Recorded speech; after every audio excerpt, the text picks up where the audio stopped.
Day 25. Welcome back, motherfuckers. Welcome back to the day of the D-Ray. Who's D-Ray? D-Ray's me. I'm the motherfucker that's writing the book.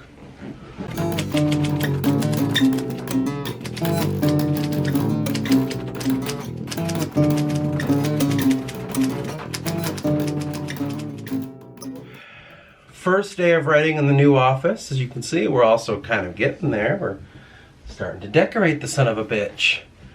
We live 20 miles more north than the last time I was writing, so we're figuring this out. Now, oh my god, moving is a whole process, and the whole fucking thing is just, I hate it. You know, because I'm sick of lugging boxes. That's all I do at work too, is lift and lug and fucking move boxes. I mean, look at my fucking shoulders and chest, you know what I mean? Like, you know, that's my job. I'm just sick of it.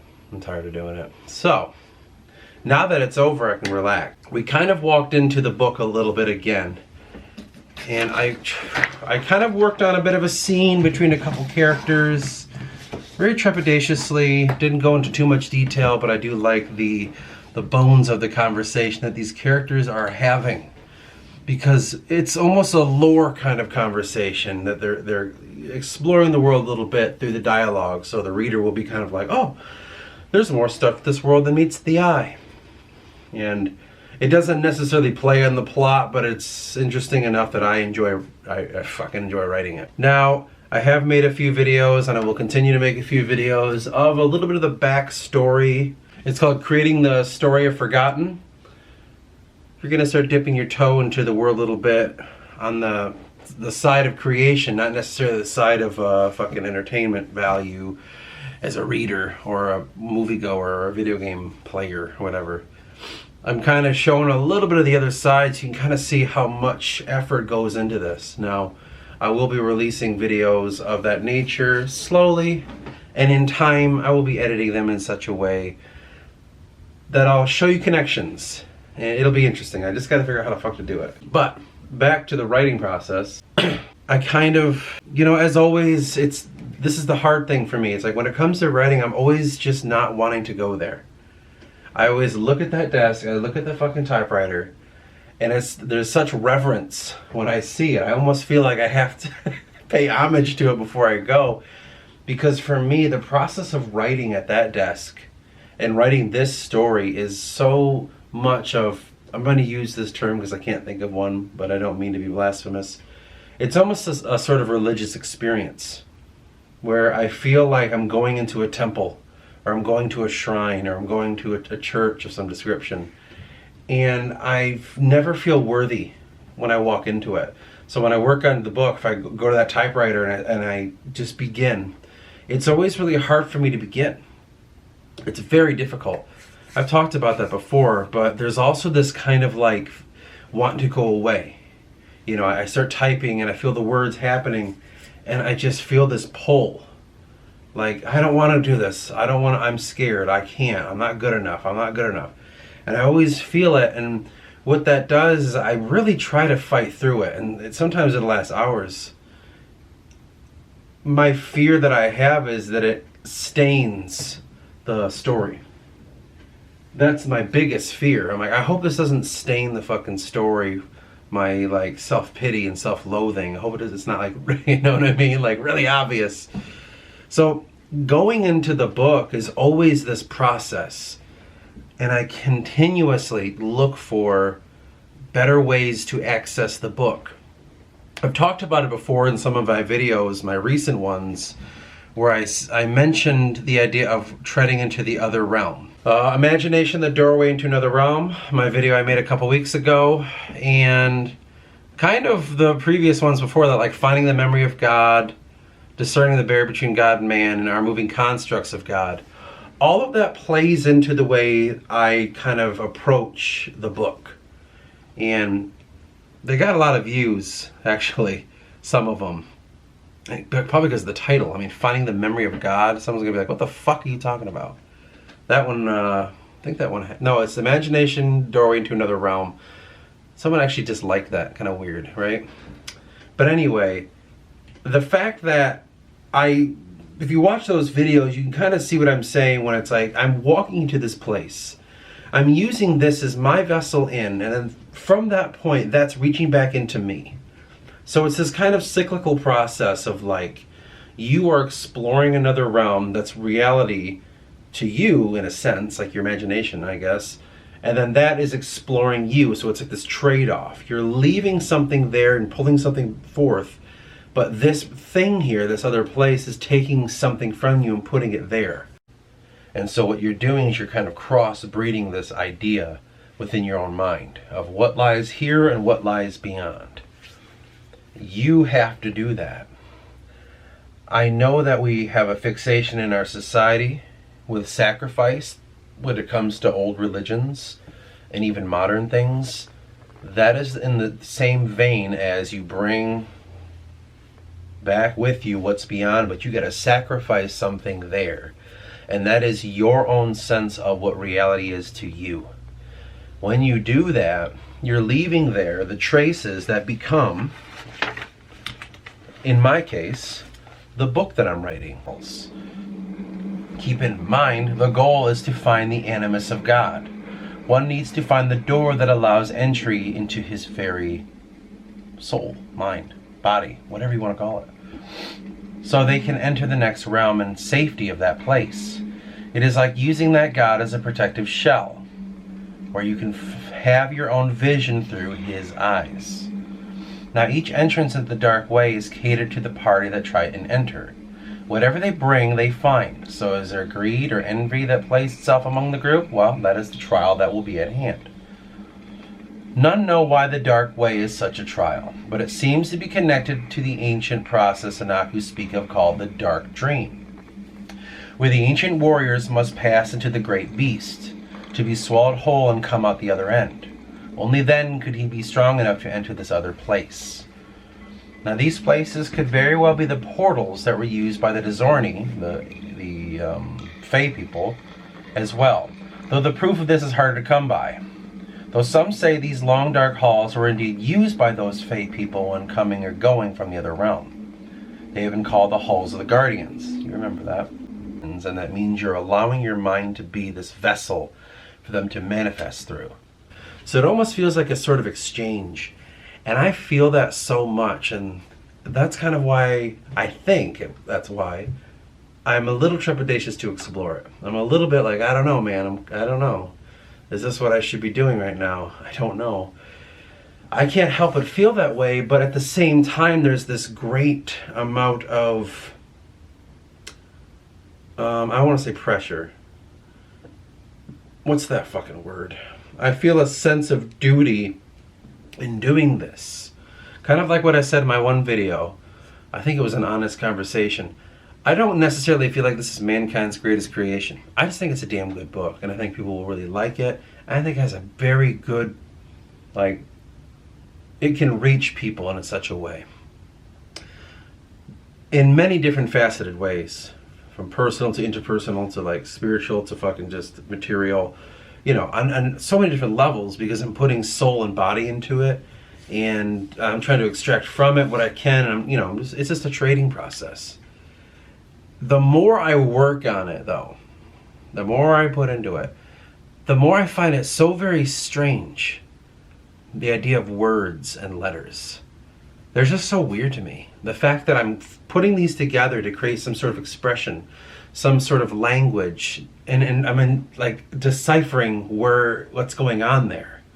And it's so very difficult sometimes to really express like what is happening in this actual realm here.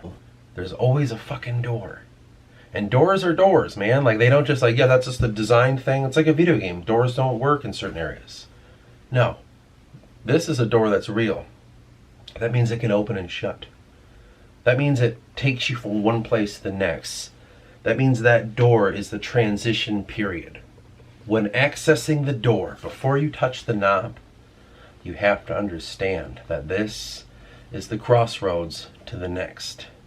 Every time I walk into this other place, I'm bringing back from it what lies beyond, but I'm placing in it what I have here. In a sense, it's not quite a soul capture, it's more of a capture of an essence that is your experience. My experience I'm placing within here, and I'm bringing back knowledge. I'm writing it down, and this place happens to be an imaginary world that I'm creating. In that imaginary world that I'm creating, I'm birthing, in a sense, another world entirely. And I have to put this in words, and I feel like it's like magic, man. It's this incantation. It's a spell. It's some sort of thing, a process that is on page saying something that even I myself, as I'm writing it, going like, I have no idea what's happening. Because I don't know how, I don't think I've ever really felt like, oh yeah, I'm going to go in there, this is going to be easy. It's just like making a song. It's fucking easy. I'll just do this and do that, and it's not a big deal. I've never really felt that way about the book. It was a lot easier when I was younger, you know, but I think that was only because ignorance is bliss. There was so much I didn't know that, you know, how could I ever feel like I'm not good enough? It's like, you know, you only know this much. It's easy to be confident, but when you start knowing like this, your confidence wanes, and it's so hard to continuously go into this place and pull from it a story. In a sense, going in your own mind and pulling from it your story. Now this other world isn't the actual other world. This is blowing my mind that I'm hearing this. This is the vessel. We talk about transcendence into the other world, and you need a vessel to go there to interpret it properly. That's what this is. A book that someone created with the express purpose of trying to make it be a transcendence, taking into the other, leaving there what they have, and bringing out the knowledge.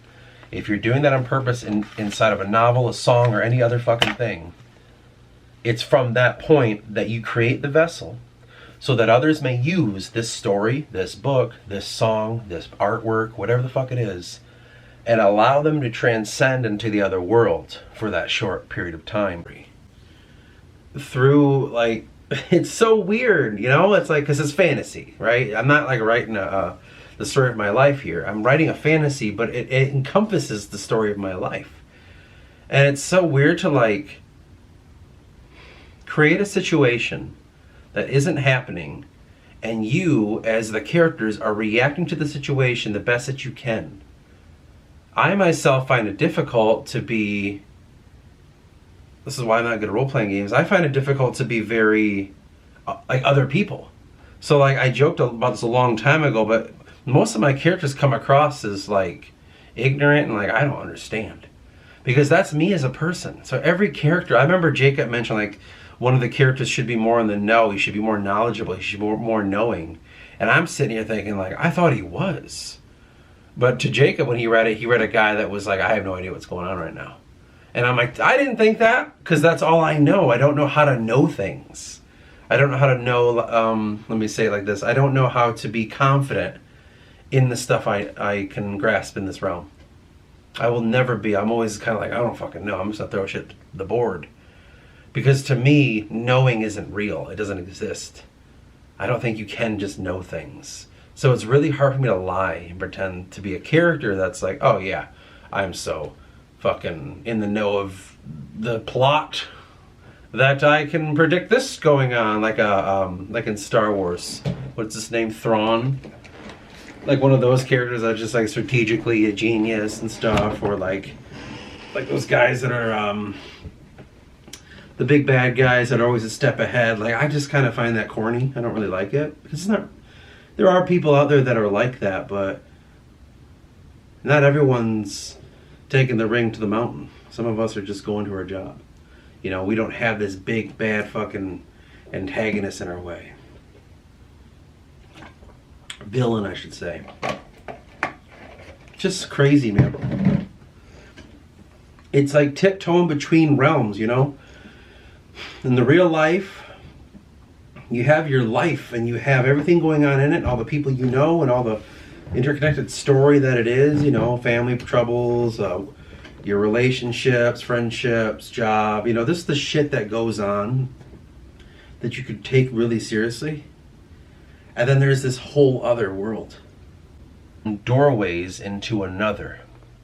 And in that is why we understand imagination is the accessing door to this other world. I said, like in my previous video, An Honest Conversation, I said I have a hard time really staying in this world, the real world, the one that you're sitting in and I am right now. I have a really hard time being here. Kind of sucks. Like, I just don't really I don't care enough about it. And so what that does is it makes me very incompetent with a lot of real life stuff, because I never really built the skill. I'm too busy sitting in front of a typewriter making shit up. Living that way can be quite difficult for a multitude of reasons. I'm not necessarily proud of that. It's just kind of what it is. It's what happened. You know, I'm not. It is what it is in that juncture of it. But I'm very, very. I just think that everyone has a fucking skill.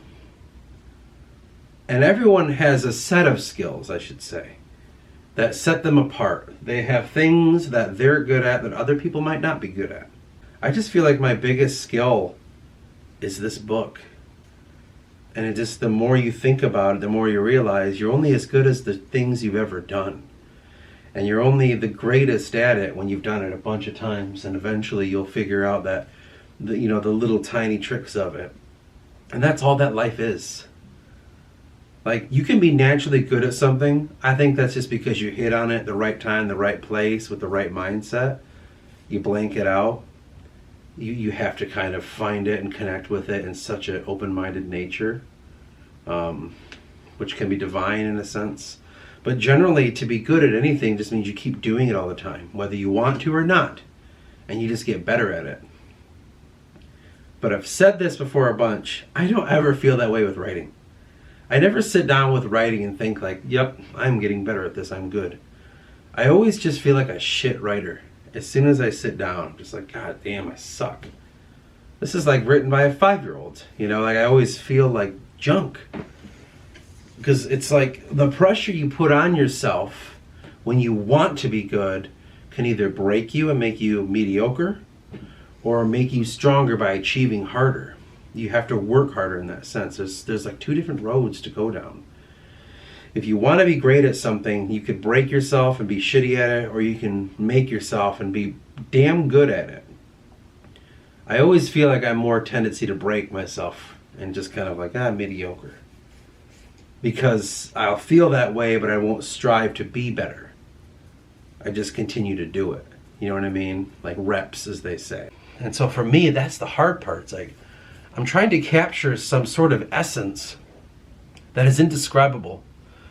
And I use words, and a lot of times I make myself feel bad about it, but I've gotten better at this. I use words that inspire in such a way my own sense of description. Because I talk weird sometimes. I describe things weird. Sometimes I'll write stuff and people will be like, what did you mean? That doesn't make sense. I've never heard that before. And I'm like, I don't know, that's how I would describe the situation. It's a foggy glimpse in the greater reality. You know what I mean? Like, it makes more sense to me, and I would always feel bad. Like, no, conform. Just talk like everyone else. Write like everyone else. It's only until recently that I'm like, no, fuck them. I'm going to describe it the way I do. And if I use a word wrong or like a saying wrong, well, fuck them. Like, that's fine. That's just who I am. I can't be everybody. And it's just this, it's a big struggle, at least for me, with writing and trying to be authentically yourself. And trying to just say the things that you can say in the way that you say them, in the whole realm of how you see them. I find that to be extremely difficult, but it's the only way you can do is by being honest with yourself and not trying to conform, or not trying to write in a way that it's easier to read. Because at the end of the day, you don't want the kind of people that can read it easily. You want, like for me, with these videos, I want people to watch these videos to the end, because you can see, if you watch all my videos, in the beginning it's rough because I'm stream of consciousness, But then all of a sudden, like the last 10 to 20 minutes, or 10 to 15, or even 5 minutes, I feel like I hit a rhythm and I start saying shit that's like, okay, cool, we found a good rhythm. I want those people. I'm trying to invite deeper people. And same with the book. To me, this isn't just a fucking fantasy. I'm not just, I don't sit down and go, okay, so I'm writing my fantasy book and it's going to be great. Like, no, I feel like this is something deeper than that. I want this to be the same as the mythologies that have been told for hundreds and hundreds of thousands of years. That's just not nothing, you know? So for me, the devil's in the details. And I work very hard to really make every single tiny thing matter. And once you really hear more of the Creating the Story, the Forgotten series, like I said, part 1's already up. Once you kind of see just how much we really work on all these little tiny things, you'll see what I mean when it's like everything has a purpose. There's nothing that's just is, and everything has its own deepness to it. Whether that's like Easter eggy kind of things, or philosophy, or just any kind of sense of spirituality. Like, it's even deeper than that. It's like there's a sense of consciousness door opening that I'm trying to show you. It's just like these videos. I'm really trying to work as hard as I can to show you what I see in this other kind of realm here. It's not easy, and most days I fail. But I see the collection of my videos and I'm like, in those, there's some times where even I'm thinking like, damn, that's crazy. Wow. And I want those people. Because I've been asked before, like, how do you feel like you don't get a lot of views? And I'm like, I'm not looking for a lot. I'm looking for the right views. I used to be really on the nose about it and try to like get people to leave by being ridiculous for a little bit. It's kind of like the Yoda kind of thing where you act like a fool, so they're like, okay, fuck him. And they leave, but the real people stay, and you're like, okay, you've stayed? Let's get down to the real shit. I use that method a lot. That's my biggest method I use.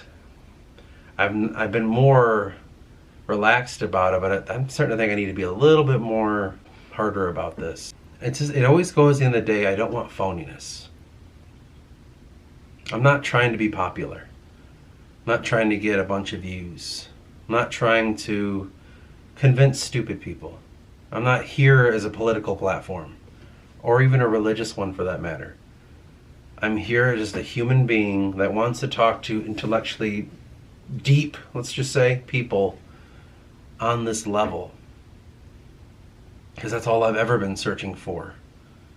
So for me, it's a great deal when you start to talk to people that are intellectually inclined in your way, in a sense, like we're all kind of in a certain tier system, if you want to call it that, though there's many multitudes of different types of intellect.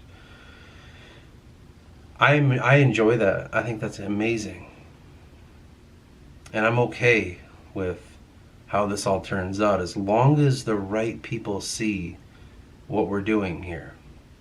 And how hard we're working on all these aspects of these books that I just like. There are times I cannot even believe that I'm doing this. I'm so curious of where this might go. I really am. I cannot believe, in fact, just the amount of things that have happened along the way since this series began. I mean, holy shit. You can grow every day. It's not like there's a plateau of like, that's it. You mentally grew to this point and you are done.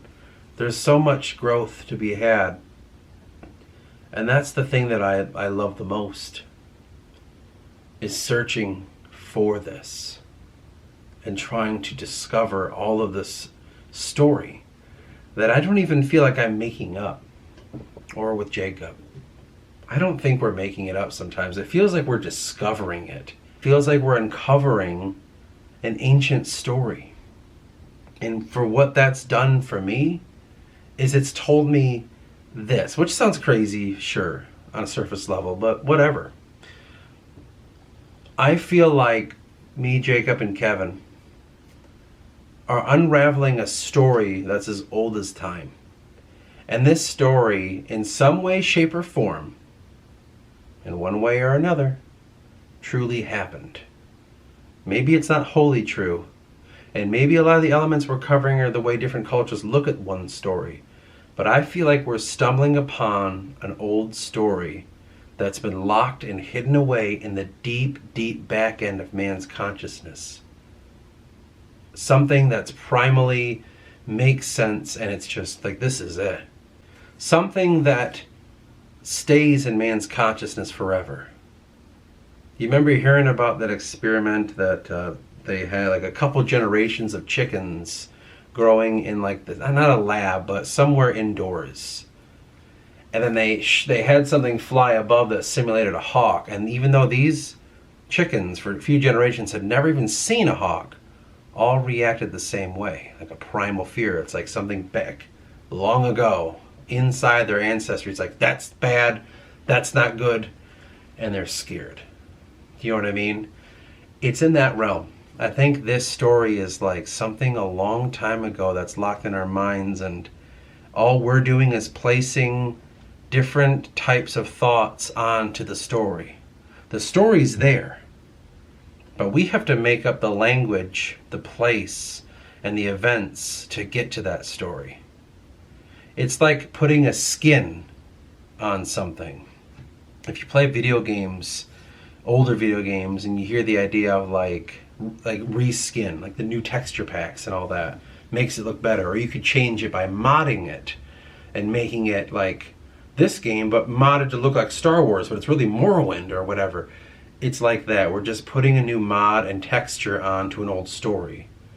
I don't think this is necessarily what really happened. I just think this story is something that we are putting a texture on that we can understand because it's echoing something that's true. And that's what I think. But we shall tread on, we shall move forward, and see what we uncover in the future.